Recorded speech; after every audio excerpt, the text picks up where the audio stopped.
हाय साथियों, मैं प्रशांत कुमार आपका स्वागत करता हूं अपने YouTube चैनल भगवान बुद्ध की शिक्षाएं में। पिछले वीडियो में हमने बात की असित मुनि के आगमन व उनकी भविष्यवाणी के बारे में, माता महामाया के परिनिर्वाण के बारे में तथा सिद्धार्थ गौतम की प्रारंभिक शिक्षा के बारे में।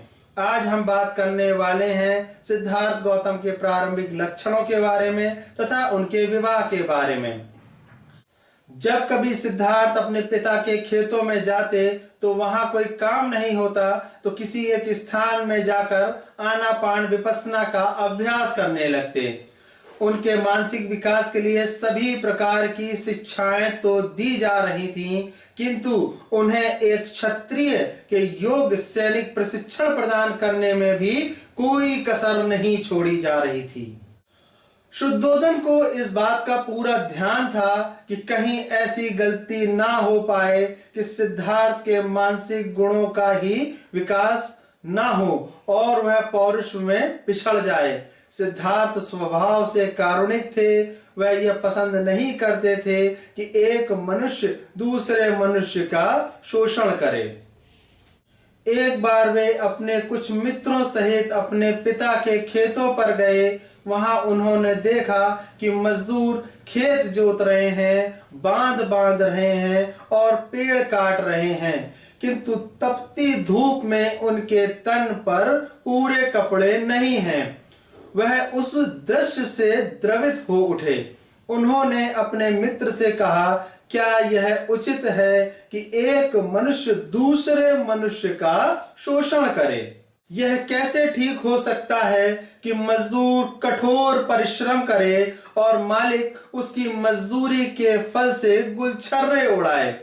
उनके मित्रों के पास उनके इस प्रश्न का कोई उत्तर न था, क्योंकि वे जीवन के उस पुराने दर्शन में विश्वास करने वाले थे जिससे मजदूर सेवा करने के लिए पैदा हुआ है और अपने स्वामी को इस प्रकार सेवा करने में वह अपने प्रारब्ध को ही भोग रहा है।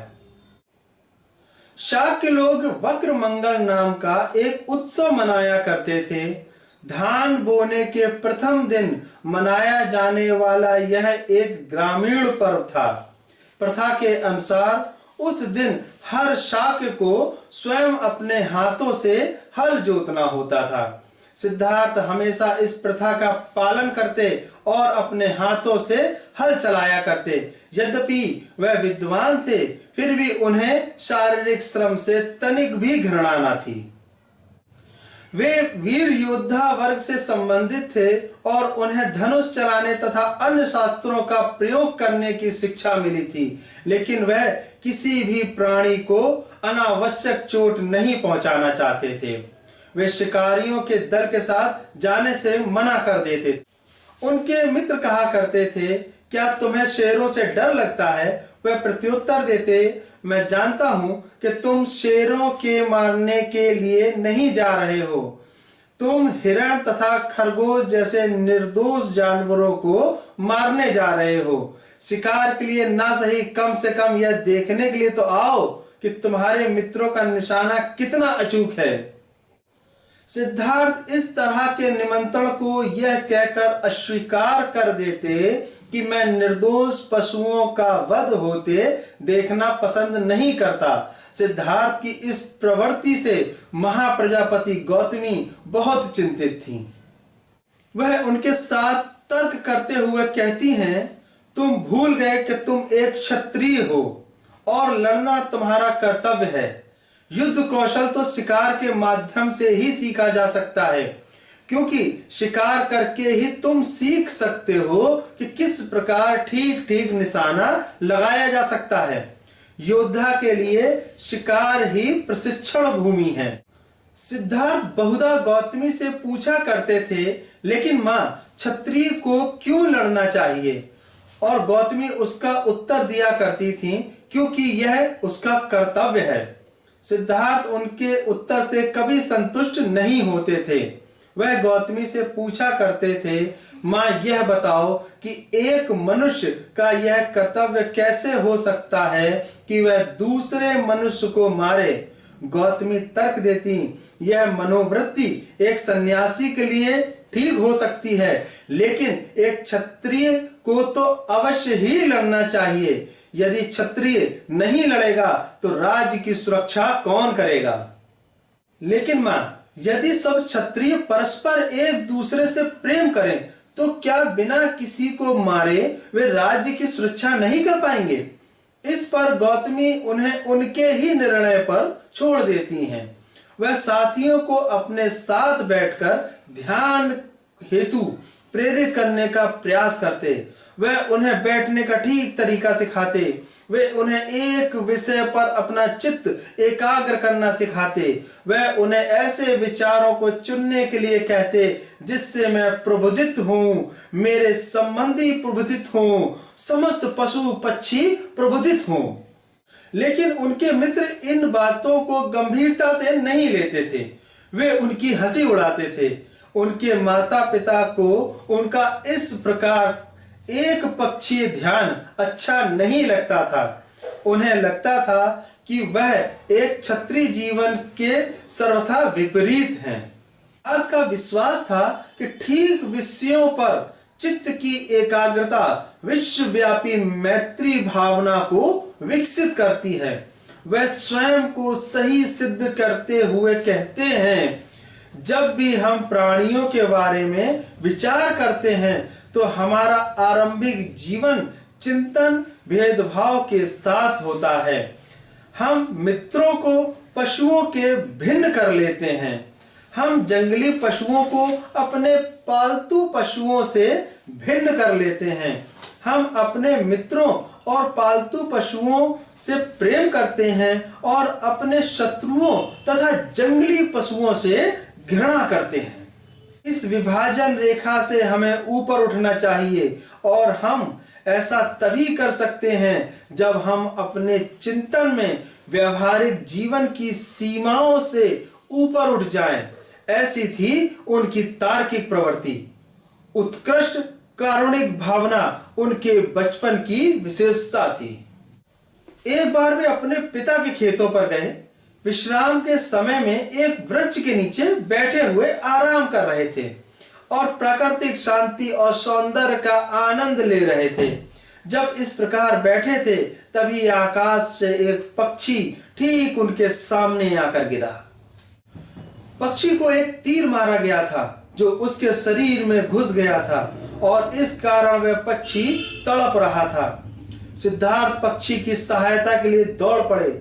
उन्होंने पक्षी का तीर निकाला, घाव पर पट्टी बांधी और उसे पीने के लिए पानी दिया। उन्होंने पक्षी को गोद में उठा लिया और उसी स्थान पर ले गए जहां वो पहले बैठे थे।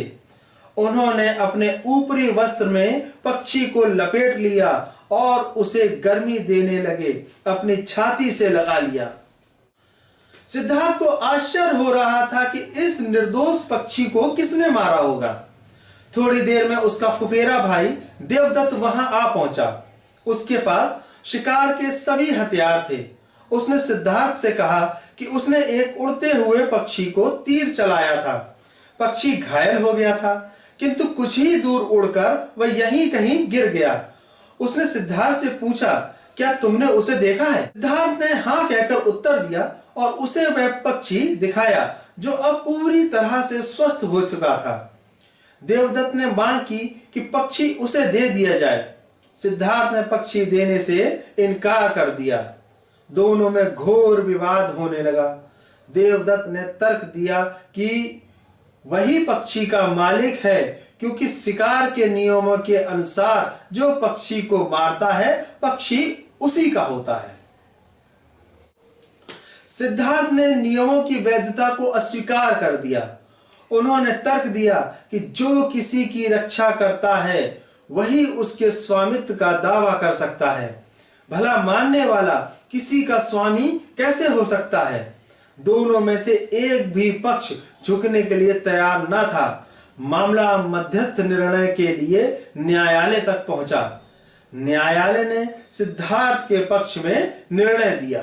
देवदत्त तभी से सिद्धार्थ का स्थायी बैरी बन गया, लेकिन सिद्धार्थ की करुणा की भावना इतनी महान थी, उसने फुफेरे भाई की सद्भावना प्राप्त करने की अपेक्षा एक निर्दोष पक्षी की जान बचाने को ही प्राथमिकता दी। सिद्धार्थ गौतम के आरंभिक जीवन के आचरण में ऐसी ही विशेषताएं थीं। दंडपति नाम के एक शाक्य थे। यशोधरा उनकी पुत्री थी। वह अपने सौंदर्य और शील के लिए प्रसिद्ध थी। यशोधरा अपने 16वें साल में पहुंच गई थी और दंडपति उनके विवाह के बारे में विचार कर रहे थे। प्रथा के अनुसार दंडपति ने अपने सभी पड़ोसी देशों के तरुण को अपनी लड़की के स्वयंवर में सम्मिलित होने का आमंत्रण भेजा। सिद्धार्थ गौतम के पास भी एक आमंत्रण भेजा गया। सिद्धार्थ गौतम का 18वां वर्ष पूरा हो चुका था। उनके माता पिता भी उनकी शादी के लिए उतने ही इच्छुक थे। उन्होंने सिद्धार्थ को स्वयंवर में जाने और यशोधरा का परिग्रहण करने को कहा। सिद्धार्थ ने अपनी माता पिता की इच्छा पूरी करना स्वीकार कर लिया। स्वयंवर में पधारे तरुणों में से यशोधरा ने सिद्धार्थ गौतम को ही चुना। दंडपति अधिक प्रसन्न नहीं थे। उन्हें उन दोनों के दाम्पत्य जीवन की सफलता में संदेह था। उन्हें लगा कि सिद्धार्थ को तो साधु संतों की संगति की लत लगी हुई है। वह एकांत को प्राथमिकता देते हैं। वह कैसे एक सफल गृहस्थ बन सकेंगे। यशोधरा ने निश्चय कर लिया था कि वह सिद्धार्थ गौतम से ही विवाह करेंगी। यशोधरा ने अपने माता पिता से पूछा कि क्या साधु संतों की संगति में रहना कोई अपराध है। यशोधरा ऐसा नहीं समझती थी। जब यशोधरा की माता को अपनी पुत्री के संकल्प का पता चला कि वह सिद्धार्थ गौतम को छोड़ किसी और से विवाह नहीं करेंगी, तो उन्होंने दंडपति से कहा कि वह विवाह हेतु स्वीकृति दें। दंडपति ने स्वीकृति दे दी। सिद्धार्थ गौतम के प्रतिद्वंदी केवल निराश ही नहीं हुए, वरन उन्हें लगा कि उनका अपमान किया गया। उन्हें लगा था कि कम से कम उनके प्रति न्याय करने के लिए ही यशोधरा को चाहिए था कि चुनाव करने से पहले किसी न किसी तरह की परीक्षा लेती। कुछ समय तो वो चुप रहे। उनका विश्वास था कि दंडपति तो यशोधरा को गौतम का चुनाव ही नहीं करने देंगे और उनका उद्देश्य यूं ही पूरा हो जाएगा। लेकिन जब उन्होंने देखा कि दंडपति असफल रहे हैं, तो उन्होंने हिम्मत से काम लिया और इस बात की मांग की कि लक्ष्य भेद की परीक्षा होनी चाहिए, जिसे दंडपति को स्वीकार करना पड़ा। पहले तो सिद्धार्थ इसके लिए तैयार न थे, लेकिन उनके सारथी छंदक ने उन्हें समझाया कि यदि वह अस्वीकार करेंगे तो उनके लिए, उनके परिवार के लिए और सबसे बढ़कर यशोधरा के लिए बड़ी लज्जा की बात होगी। सिद्धार्थ के मन में इस तर्क का बड़ा प्रभाव पड़ा। उन्होंने उस परीक्षा में सम्मिलित होना स्वीकार किया। परीक्षा आरंभ हुई। प्रत्येक प्रतिद्वंदी ने अपना अपना कौशल दिखाया। सबसे अंत में गौतम की बारी थी, किंतु उन्हीं का लक्ष्य सर्वश्रेष्ठ सिद्ध हुआ। इसके बाद विवाह हुआ। शुद्धोदन और दंडपति को बड़ी प्रसन्नता हुई। इसी प्रकार यशोधरा और प्रजापति को भी प्रसन्नता हुई। वैवाहिक जीवन के लंबे समय बाद यशोधरा ने एक पुत्र को जन्म दिया। उसका नाम रखा गया राहुल। तो साथियों, अगले एपिसोड में हम बात करेंगे पुत्र को रोकने के लिए पिता की योजना और राजकुमार को जीत पाने में सुंदरियां भी कैसे विफल रहीं। आपको हमारा YouTube चैनल कैसा लगा, अपनी राय हमें कमेंट सेक्शन में जरूर बताएं। हमारे चैनल को सब्सक्राइब करें, घंटी का बटन अवश्य दबाएं ताकि हमारे वीडियो आप तक आसानी से पहुंच सकें। इन्हीं शब्दों के साथ मैं प्रशांत कुमार आप सभी से अनुमति चाहूंगा। जय भीम, नमो बुद्धाय।